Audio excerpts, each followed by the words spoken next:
नमस्कार साथियों, शिक्षा संकल्प यूट्यूब चैनल पर मैं स्वरूप सिंह काफ़ी दिनों बाद एक सत्यता की कहानी और एक संघर्ष की कहानी को लेकर आपके सामने आज रूबरू हो रहा हूँ।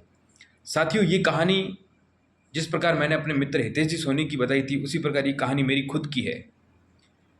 मैंने सरकारी नौकरी की जो एक ठान ली थी कि मुझे सरकारी नौकरी लेनी ही है, और वो मैं सरकारी नौकरी तो मैंने ले ली। मगर इस कहानी के पीछे क्या राज है, उस कहानी को मैं आज आपके सामने रूबरू कर रहा हूँ।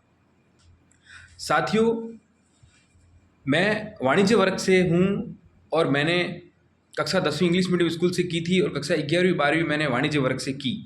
और 12वीं करने के बाद मैं जोधपुर की ओर सीए बनने के लिए चला गया।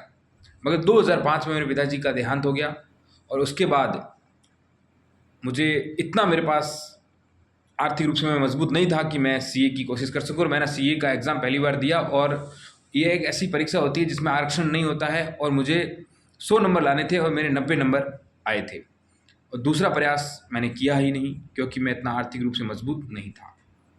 फिर मैंने बीकॉम कर ली और बीएड की। बीएड करने के बाद कॉमर्स से इतनी भर्तियाँ नहीं आती है, तो 2013 में जूनियर अकाउंटेंट की जो भर्ती आई, तो पहली दफ़ा जब मैंने तैयारी की तो 55% बनाए 12 विषयों के अंदर, और लग रहा था कि मैं जूनियर अकाउंटेंट बन जाऊंगा। मगर हुआ ये कि वो भर्ती ही रद्द हो गई। एक साल बाद वापस वो परीक्षा हुई और परीक्षा देने के बाद कट ऑफ 62% गई, जो राजस्थान के इतिहास में एक बहुत बड़ी विडंबना थी। 40% की कट ऑफ 62% चली गई, वहाँ से मुझे निराशा हासिल मिली। 2015 में मैंने फिर बीएड कर ली। बीएड करने के बाद भर्ती आती नहीं थी। अब करे तो करे क्या, एलडीसी की तैयारी की, कभी हाईकोर्ट एलडीसी की तैयारी की, तो कभी पटवारी की तैयारी की, कभी ग्राम सेवक की तैयारी की। राजस्थान जी की इतना आता नहीं है, मगर करे तो करे क्या, पढ़ना तो है ही। 2017 में शादी हो गई। शादी के बाद एक बेटी हो गई। फिर धीरे धीरे ये कारवां यूँ चलता गया और बाल मंदिर स्कूल ज्वाइन की और वहाँ पढ़ाने लगा। कई भर्तियाँ एग्ज़ाम दे रहा हूँ, तैयारी इतनी हो नहीं पा रही है क्योंकि राजस्थान जी की इतनी समझ में नहीं आ रही है, कॉमर्स से हूँ, मगर हिम्मत नहीं आ रही, पढ़ता गया पढ़ता गया। माता जी ने पिछले 8 साल से बिना चप्पल का एक प्रण ले लिया कि जब तक इसकी नौकरी नहीं लगेगी तब तक मैं चप्पल नहीं पहनूंगी, और वो प्रण भी सामने था। 2018 के अंदर बैठे बैठे मित्रों के साथ बैठे बैठे ही एसटीसी कर लेते हैं, किसी को एसटीसी की परीक्षा दिलाने के लिए चले गए, और एसटीसी यूं ही मस्तियों से एसटीसी कर ली। हम समझते ही नहीं थे एसटीसी होती क्या है। सीकर से एसटीसी हो गई। 2020 के अंदर कोरोना आ गया, तो लग रहा है कि अभी रीट की भर्ती आने वाली है, और रीट को पढ़ने के लिए मनोविज्ञान पढ़नी, संस्कृत पढ़नी, हिंदी पढ़नी, ये तो कभी हमारा इसमें कभी पाना ही नहीं पड़ा था। करे तो करे क्या, मनोविज्ञान को समझी, संस्कृत को समझी, संस्कृत के अंदर छंद पढ़े, रसगण तगण भगण जगण, राम रामो रामा रामा रामा भैम, इस प्रकार से रटकर किया। और रीड के अंदर प्रथम प्रयास के अंदर 126 अंक हासिल किए। तो लग रहा था कि पहली दफ़ा के सिलेक्शन हो जाएगा, क्योंकि आज तक कभी सुना नहीं था कि 107-8 से ऊपर कभी रीड की मेरिट जाती थी। मगर उन दिनों में रीड का पेपर आउट हो गया था, लेवल सेकंड की भर्ती रद्द हो गई, लेवल फर्स्ट की भर्ती रद्द हुई नहीं, और रीड 132 तक चली गई। वहाँ भी निराशा हासिल हो गई, और अब क्या करें। रीट का दूसरा बार एग्ज़ाम हुआ वापस। उस एग्ज़ाम रीट पात्रता परीक्षा हुई, नया सिलेबस आया तो रीट की तैयारी की। अब तैयारी नए सिलेबस के साथ करनी, और उसके अंदर 180 नंबर की राजस्थान जी की और जोड़ दी, उसको किस प्रकार से पढ़ना है। अंदर से घबरा गए। उम्र जो जो आपकी बढ़ती है तो आपके अंदर एक प्रेशर रहता है, और साथियों इतनी घबराहट थी कि अब करें क्या। मैं वास्तविकता बता रहा हूँ कि मैंने अपने मकान के अंदर हर एक कमरा चेंज किया। इस कमरे में पढ़ूँ, वहाँ मन नहीं लगता, दूसरे कमरे में पढ़ूँ, वहाँ मन नहीं लगता, सब कमरे में मैंने अपना पढ़ाई की। और अंतिम रूप में मेरी मिसेज ने बोला कि इन्होंने तो सब कुछ चेंज कर दिया, अभी रसोई में भी जाके पढ़ेंगे। ये मेरी दशा थी। साथियों, इतना घबरा गया था कि ये भर्ती अगर मेरा चयन नहीं हुआ तो मेरा चयन कहीं हो ही नहीं सकता है। और उस दरमियान कॉमर्स लेक्चरर की भी भर्ती आई। अब 2 महीने कॉमर्स लेक्चरर की तैयारी करूँ तो क्या करूँ। मेरे साथी भी है, मेरे मित्र भी है, और मेरे जवाई भी है दशरथ सिंह जी। उन्होंने मुझे बोला कि आप लेक्चरर की तैयारी करो, आप लेक्चरर बन सकते हो। और लेक्चरर की 2 महीने मैंने तैयारी भी की।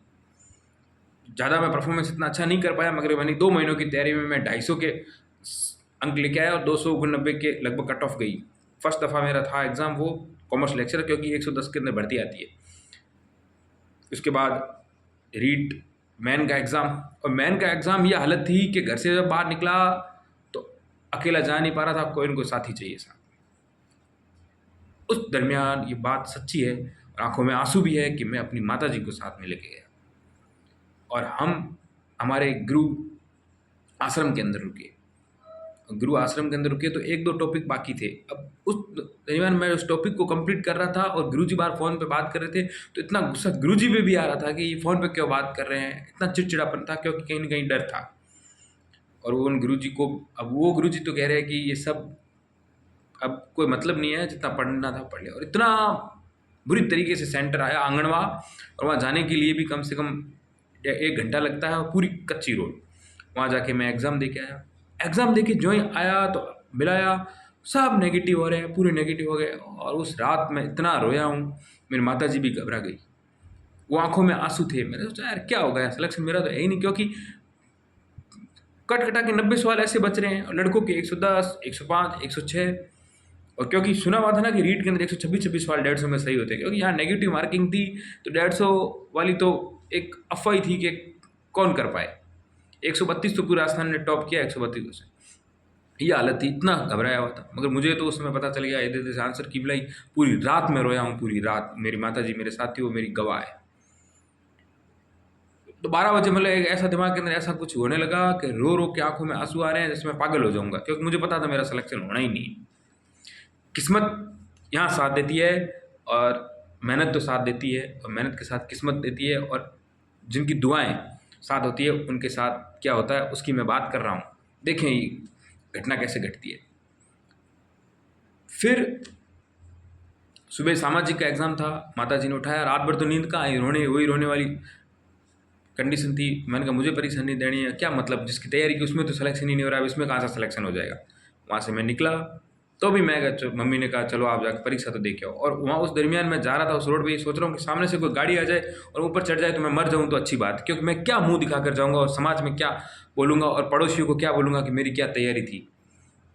एकमात्र गाँव से सिलेक्शन होते हैं और मैं बाड़मेर लक्ष्मी नगर सिटी में एकमात्र हूँ मैं गाँव से, मगर हमारा रहवास लक्ष्मी नगर बाड़मेर के अंदर है और वहाँ से मैं पढ़ने वाला। और चयन की पूरी सबका एक ही था कि स्वरूप का चयन हो गई होगा। अब क्या मैं करूँगा, कैसे जवाब दूंगा। बस के अंदर हम बैठे, माताजी को आश्रम से वहाँ बुला दिया, अब मैं वापस नहीं आऊँगा आश्रम। आश्रम के अंदर गुरु भाई ने ये बोला, गुरु महाराज जी ने ये बोला कि आपके बेटे का चयन होगा, आप विश्वास रखें, ईश्वर पे विश्वास रखें, परमात्मा पे विश्वास रखें, आश्रम पे विश्वास रखें, माँ करणी पे विश्वास रखें, माँ माजी साहब पे विश्वास रखें, माँ माणक मोती माँ पे विश्वास रखें, आपका बेटे का चयन होगा। अब होगा कैसे, मुझे तो यही नहीं पता कि कहाँ से होगा, क्योंकि मेरे तो नंबर ही नहीं आ रहे इतने।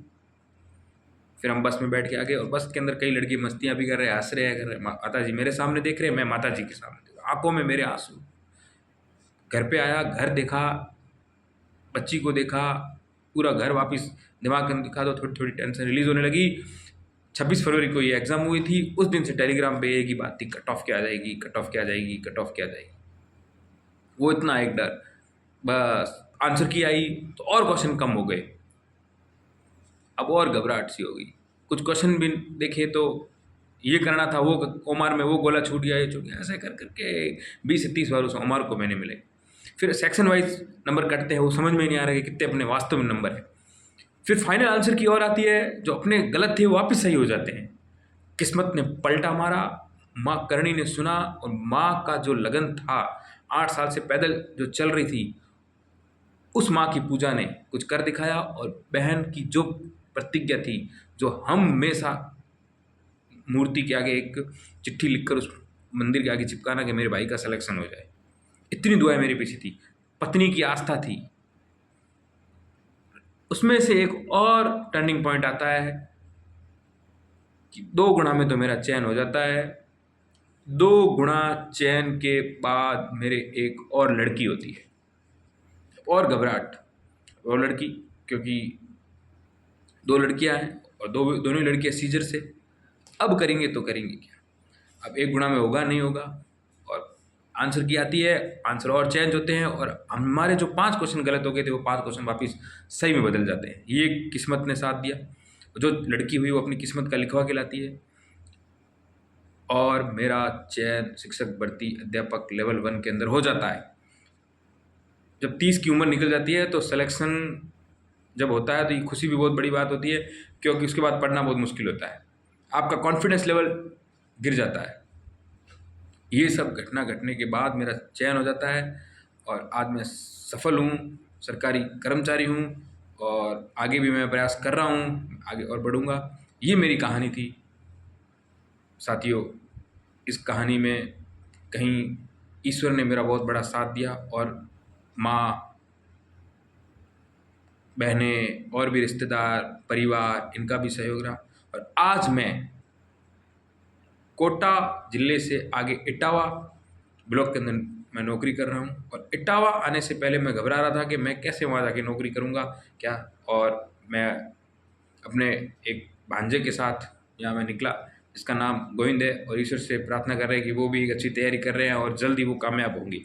उनका साथ रहा मेरे साथ कि ज्वाइनिंग करवाने मेरे साथ कौन आएगा, ईश्वर ने उनको भेजा मेरे पास और वो मेरे साथ चला और मुझे ज्वाइनिंग करवाई। मैं उनका भी तहे दिल से धन्यवाद देता हूँ और ईश्वर से यही कामना करता हूँ कि वो भी जल्द सफल हो। धन्यवाद साथियों।